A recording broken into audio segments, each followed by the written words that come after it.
മികച്ച നാടകഗാന രചനയ്ക്കുള്ള സംസ്ഥാന പുരസ്കാരം ചേർത്തല സ്വദേശിയായ പ്രശസ്ത ഗാനരചയിതാവ് രാജീവ് ആലിക്കലിന്. ഇത് രണ്ടാം തവണയാണ് നാടകഗാന രചനയ്ക്കുള്ള സംസ്ഥാന അവാർഡ് രാജീവിന് ലഭിക്കുന്നത്.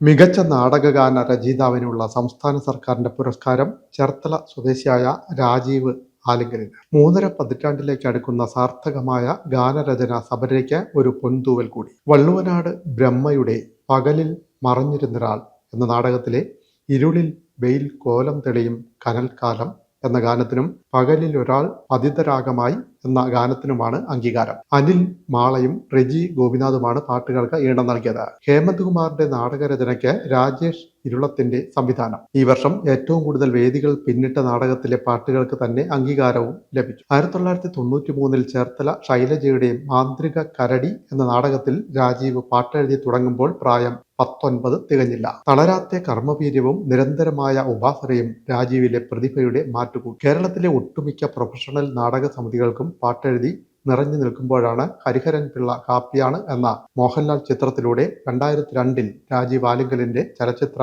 ഗാനരചന രംഗത്തേക്കുള്ള പ്രവേശനം. ഒട്ടും താമസിയാതെ തന്നെ 2004 മികച്ച നാടക ഗാനരചയിതാവിനുള്ള ആദ്യ സംസ്ഥാന പുരസ്കാരം ചേർത്തലയിലേക്ക് എത്തി. സിനിമയിൽ സജീവമായി നിൽക്കുമ്പോഴും തട്ടകമായ നാടകത്തെ ചേർത്ത് പിടിച്ചതിന് 2013 കേരള സംഗീത നാടക അക്കാദമിയുടെ സമഗ്ര സംഭാവന പുരസ്കാരമായ കലാശ്രീ പുരസ്കാരവും രാജീവിനെ തേടിയെത്തി. ആ പുരസ്കാരം ലഭിക്കുന്ന ചരിത്രത്തിലെ ഏറ്റവും പ്രായം കുറഞ്ഞ വ്യക്തിയാണ് രാജീവ്. ഇതുവരെ 300-ലേറെ നാടകങ്ങളിലായി 1000-ൽ പരം പാട്ടുകൾ. പാട്ടെഴുതിയ സിനിമകളുടെ എണ്ണം 135. പുറമെ 300-ലേറെ ഓഡിയോ കാസറ്റുകളിലായി വിശാലമായ പാട്ടിന്റെ ലോകം. പാട്ടെഴുത്തിൽ 4 തലമുറകളോടൊപ്പം സഞ്ചരിച്ച ധന്യതയാണ് രാജീവിനുള്ളത്. നാടകത്തിലും സിനിമയിലും ആൽബങ്ങളിലുമായി 3 ദശകങ്ങൾ കൊണ്ട് പിറന്നത് 4000-ലേറെ പാട്ടുകൾ. ഈ തലമുറയിൽ മറ്റാർക്കും അവകാശപ്പെടാനാവാത്ത അവസരം, സൗഭാഗ്യം. ഏറെ സന്തോഷമുണ്ടെന്ന് രാജീവ് ആലിക്കൽ പ്രതികരിച്ചു. അവാർഡൊക്കെ വല്ലപ്പോഴും കിട്ടുന്ന ഒരാളാണ് ഞാൻ. പക്ഷേ കഴിഞ്ഞ അവാർഡ് കിട്ടിയിട്ട് 22 വർഷമായി നാടകത്തിൽ. അപ്പോൾ അതിനിടയ്ക്ക് സംസ്ഥാന സർക്കാരിന്റെ സമഗ്ര സംഭാവന പുരസ്കാരം നാടകകാരൻ എനിക്ക് ലഭിച്ചിരുന്നു. പക്ഷേ നല്ല ഒരു സമയത്ത് തന്നെ, ഏകദേശം 2002 ഞാൻ എൻ്റെ സിനിമ പാട്ടെഴുത്ത് തുടങ്ങുന്ന ആ വർഷം തന്നെ നാടകകാരന് എനിക്ക് സംസ്ഥാന സർക്കാർ പുരസ്കാരം ലഭിച്ചിരുന്നു. തുടർന്ന് ഇങ്ങോട്ട് 200-ഓളം പ്രൊഫഷണൽ നാടകത്തിൽ പാട്ടെഴുതി 2 പതിറ്റാണ്ടുകൾ നിലനിന്നുവെങ്കിലും ഒരു സംസ്ഥാന സർക്കാരിന്റെ അവാർഡുകളൊന്നും എനിക്ക് പിന്നീട് ലഭിച്ചില്ല. ആ ഒരു വല്ലാത്ത ഒരു എന്താ പറയുന്നത്, ഒരു വിഷമമൊക്കെ എല്ലാവർക്കും ഉണ്ടാവുമല്ലോ, അത് നികത്തി വല്ലാത്ത സാഫല്യം പോലെ ഇത്തവണ സർക്കാർ പുരസ്കാരം ലഭിച്ചു. സമൃദ്ധമായ അവസരങ്ങൾ കിട്ടിയ ഒരാളെന്ന രീതിയിൽ പുരസ്കാരങ്ങളെക്കാൾ അംഗീകാരം എന്ന് പറയുന്നത് അവസരമാണെന്ന് വിശ്വസിക്കുന്ന ഒരാളാണ്. അതുകൊണ്ട് നമ്മുടെ ചരിത്രത്തിൽ അടയാളപ്പെടാൻ പുരസ്കാരങ്ങളും സഹായിക്കും എന്നുള്ളതുകൊണ്ട് അത് വലിയൊരു സന്തോഷകരമായ. ഇത് വള്ളുവനാട് ബ്രഹ്മയുടെ പകലിൽ മറഞ്ഞിരുന്നൊരാൾ എന്നാണ് നാടകത്തിന്റെ പേര്.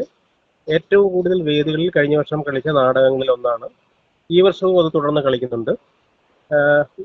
പ്രൊഫഷണൽ നാടകങ്ങളുടെ നല്ലൊരു സമയമാണിത്. ഒരുപാട് നല്ല നാടകങ്ങൾ, നല്ല ശൈലി, പുതിയ തലമുറയുടെ രംഗപ്രവേശം, ഇതൊക്കെ സംഭവിക്കുന്നുണ്ട്. 18 മുതൽ 30 വയസ്സ് വരെയുള്ള ആൾക്കാർ, ഒരു തലമുറ നാടകത്തിൽ സഞ്ചരിക്കുന്നില്ല എന്നുള്ള വല്ലാത്ത പരിഭവം നീങ്ങിയ വർഷമാണ്. പുതിയ തലമുറ തിയേറ്ററിനെ വളരെ ഗൗരവത്തോടെ കാണുന്നുണ്ട്. പാട്ടുകൂടി വളരെ ഭംഗിയായി അവതരിപ്പിക്കപ്പെടുന്നു എന്നുള്ളത് നമ്മുടെ പരമ്പരാഗതമായ ശൈലി നിന്നുപോയില്ല എന്നുള്ളതിൻ്റെ കൂടി ഒരു ആശ്വാസമാണ്. വളരെ പ്രൗഢമായൊരു സാംസ്കാരിക പാരമ്പര്യം, ഗാനപാരമ്പര്യം നമ്മുടെ നാടിനുണ്ട്. അത് ആരാധ്യനായ വയലാർ, അതിനു മുമ്പ് ഇരയിമ്മൻ തമ്പിയുടെ ഒരു പാരമ്പര്യമൊക്കെ ഉള്ള നാടാണ്. അവരുടെ പേരൊക്കെ നമുക്ക് വായിക്കാൻ പോലും ഭാഗ്യമുള്ളവരാണ് നമ്മൾ. അപ്പോൾ അത്രയ്ക്ക് ദൂരെ മാറി നിന്ന് ആരാധിച്ചിരുന്ന 2 മഹാപ്രതിഭകളുടെ ഇങ്ങേയറ്റത്ത് പാട്ടെഴുത്തിന്റെ പ്രൗഢമായ ഒരു യാത്രയ്ക്ക് കളമൊരുക്കിയ കാലത്തിന്റെ എല്ലാ തരത്തിലുമുള്ള അനുഗ്രഹങ്ങൾക്ക് നന്ദി പറയാനാണ് ഞാൻ ഈ അവസരം ഉപയോഗിക്കുന്നത്.